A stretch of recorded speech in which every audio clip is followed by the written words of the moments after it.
My husband Alex is so obsessed with me that he murders anyone who comes close to me, and I fear I might be his next victim. During a long-awaited vacation, I notice his jealousy intensify, especially after a charming waiter paid me extra attention. Later, the waiter was found brutally murdered, and I discovered blood on Alex's shirt. Realizing he was behind the murder, I knew I had to escape. The next morning, I pretended everything was normal and planned my escape during a walk in the forest. Spotting an abandoned cabin, I made a desperate run for it, hoping to find safety and freedom from Alex's terrifying obsession. As we walked deeper into the woods, I kept my eyes on the cabin, trying to gauge the best moment to make my move. Alex was talking about our plans for the week, but I could barely focus on his words. My mind was racing, formulating a plan to escape. When we were close enough to the cabin, I pretended to trip and fall. Ouch!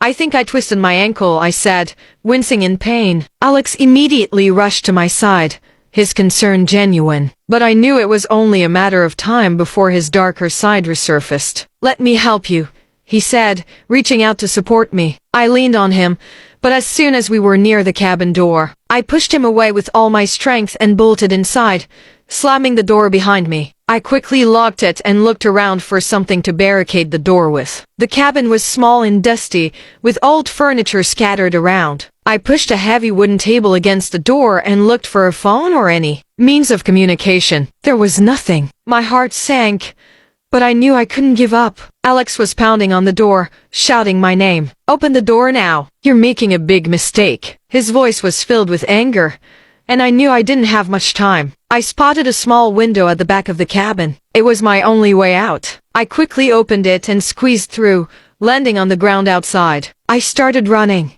not looking back. My only thought was to get as far away from Alex as possible. I ran through the woods, my breath coming in short gasps. I could hear Alex behind me, his footsteps getting closer. I needed to find help and fast. Suddenly, I saw a road up ahead. With renewed hope, I sprinted towards it. Just as I reached the road, a car came into view. I waved my arms frantically, hoping the driver would stop. The car slowed down, and a kind-looking elderly couple rolled down their window. "Please, help me. My husband is trying to kill me," I cried, tears streaming down my face. The couple didn't hesitate. They opened the door, and I jumped in, locking the doors behind me. "Drive, please. He's coming," I urged them. The driver stepped on the gas, and we sped away just as Alex burst out of the woods, his face twisted in rage. The couple took me to the nearest police station, where I told the officers everything. They immediately sent out a team to apprehend Alex.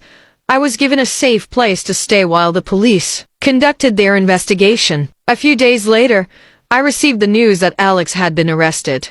I felt a sense of relief wash over me.